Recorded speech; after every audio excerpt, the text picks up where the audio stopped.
पंचायत चुनाव में जान गंवाने वाले कर्मचारियों को अनुग्रह राशि के रूप में 30 लाख रुपए देने के निर्णय के बाद उत्तर प्रदेश सरकार ने अनुग्रह राशि दिए जाने को लेकर परिवार वालों या संबंधित विभाग द्वारा पोर्टल पर ऑनलाइन आवेदन की प्रक्रिया सुनिश्चित की है। यानी कि अनुग्रह राशि प्राप्त करने के लिए ऑनलाइन आवेदन करना होगा और ऑनलाइन आवेदन की जो अंतिम तिथि है वो 15 जून रखी गई है। आइए पूरी खबर पर नज़र डालते हैं। यह खबर आज के समाचार पत्रों में भी प्रकाशित हुई है। इस खबर के अनुसार पंचायत चुनाव की ड्यूटी से 30 दिन में कोरोना से जान गंवाने वाले कार्मिकों की अनुग्रह राशि पाने के लिए उनके परिवार या संबंधित विभाग को 15 जून तक पोर्टल के जरिए आवेदन करना होगा।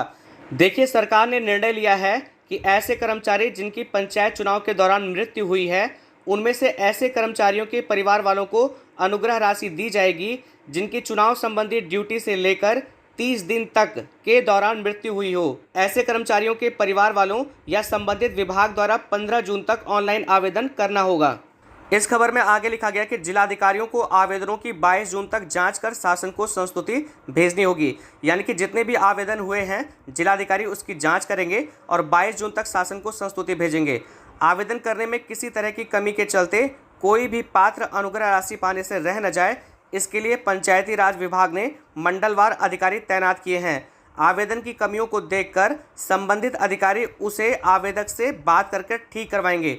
यानी कि जिन भी आवेदनकर्ताओं द्वारा आवेदन करने में कोई भी दिक्कत होगी तो उसके लिए अधिकारी नियुक्त किए गए हैं। इसमें आगे लिखा गया कि दरअसल अनुग्रह राशि पाने की पुरानी व्यवस्था से सिर्फ 40 मृत कर्मी ही पात्र पाए गए हैं। इनके परिवार को 30-30 लाख रुपए देने के संबंध में पंचायती राज विभाग ने राज्य निर्वाचन आयोग को मंगलवार को संस्तुति भी भेज दी है। देखिए, अनुग्रह राशि पाने की जो पुरानी व्यवस्था थी उसके चलते केवल 40 मृत कर्मी ही पात्र पाए गए हैं। देखिए, जो पुरानी व्यवस्था थी उसके अनुसार पात्रता के जो नियम थे उसके अनुसार ये था कि अगर कोई कर्मचारी चुनाव ड्यूटी पर जा रहा है या चुनाव ड्यूटी से लौट रहा है या चुनाव ड्यूटी के दौरान अगर किसी कर्मचारी की मृत्यु हो जाती है तो वही पात्र होता है अनुग्रह राशि प्राप्त करने का, और जिसके लिए पंचायती राज विभाग ने राज्य निर्वाचन आयोग को मंगलवार को संस्तुति भी भेज दी थी। लेकिन इसमें आगे लिखा गया है कि सोमवार को कैबिनेट के फैसले के बाद पात्रता की नई व्यवस्था को लेकर मंगलवार को अपर मुख्य सचिव पंचायती राज मनोज कुमार सिंह द्वारा जारी शासनादेश के तहत जिन 40 मामलों को आयोग के पास भेजा जा चुका है उन्हें छोड़कर अन्य पात्र मामले में 15 जून की शाम 6 बजे तक परिवार या संबंधित विभाग के जिला स्तरीय अधिकारी को ऑनलाइन आवेदन करना होगा।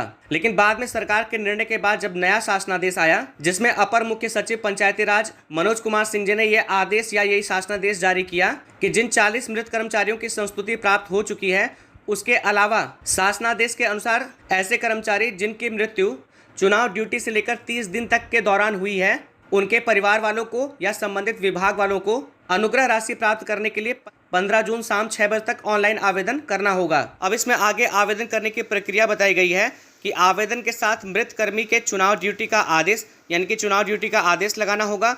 कोविड-19 से संक्रमण का प्रमाण पत्र कि कोविड-19 से जो संक्रमण का प्रमाण पत्र है वो भी लगाना होगा। मृत्यु प्रमाण पत्र व कर्मी का फोटो अपलोड करना होगा। यानी कि इतने काम करने होंगे ऑनलाइन आवेदन करते समय।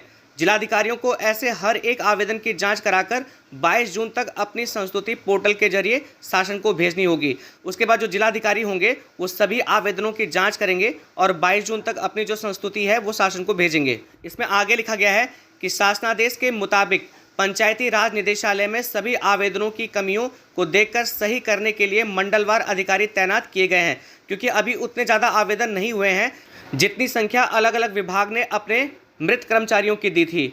तो इसके लिए जो पंचायती राज निदेशालय है उसने मंडलवार अधिकारी तैनात किए हैं। आवेदन में कमियां मिलने पर वे संबंधित मंडल के अधिकारी आवेदक से बात कर उसे दूर कराएंगे ताकि त्रुटियों के चलते कोई पात्र अनुग्रह राशि से वंचित न रह जाए। देखिए, मंडलवार जो अधिकारी तैनात किए गए हैं वो इसलिए किए गए हैं कि गलत आवेदन के वजह से कोई पात्र अनुग्रह राशि प्राप्त न कर पाए, तो इस तरह की त्रुटि न हो पाए, इसके लिए जो मंडलवार अधिकारी नियुक्त किए गए हैं वो आवेदकों से बात करेंगे और जो उनका आवेदन है उसे ठीक भरवाने में मदद करेंगे। पात्रता की नई व्यवस्था से सरकार का मानना है कि अनुग्रह राशि के तौर पर तकरीबन 350 करोड़ रुपए का खर्च आएगा। देखिए, सरकार का ये कहना है कि जितने भी कर्मचारी हैं जो पंचायत चुनाव में दिवंगत हुए हैं उनके परिवार वालों को अनुग्रह राशि देने में 350 करोड़ का खर्च आएगा। गौरतलब है कि अब चुनाव ड्यूटी से 30 दिन की अवधि में मृत्यु होने पर सिर्फ आरटी-पीसीआर या एंटीजन टेस्ट की पॉजिटिव रिपोर्ट ही नहीं बल्कि खून की जांच और सिटी स्कैन की रिपोर्ट को भी कोविड-19 से मृत्यु होने का आधार माना जाएगा। अब देखिए, कुछ ऐसे कर्मचारी जो पंचायत चुनाव के बाद दिवंगत हुए हैं, अगर उनका परिवार अनुग्रह राशि प्राप्त करने के लिए ऑनलाइन आवेदन करता है, तो अगर उन कर्मचारियों की मृत्यु 30 दिन के अंदर हुई है तो केवल आरटी-पीसीआर या एंटीजन टेस्ट के आधार पर अनुग्रह राशि नहीं दी जाएगी।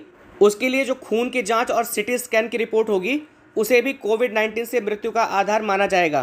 कोरोना से मृत्यु के लिए 30 दिन की ही अवधि रखने के पीछे खास तौर से लांसेट जर्नल में प्रकाशित शोध पत्र व रिपोर्ट और कोविड-19 के संबंध में स्टेट एडवाइजरी बोर्ड के अध्यक्ष एसजीपीजीआई के निदेशक की सहमति को आधार माना गया है।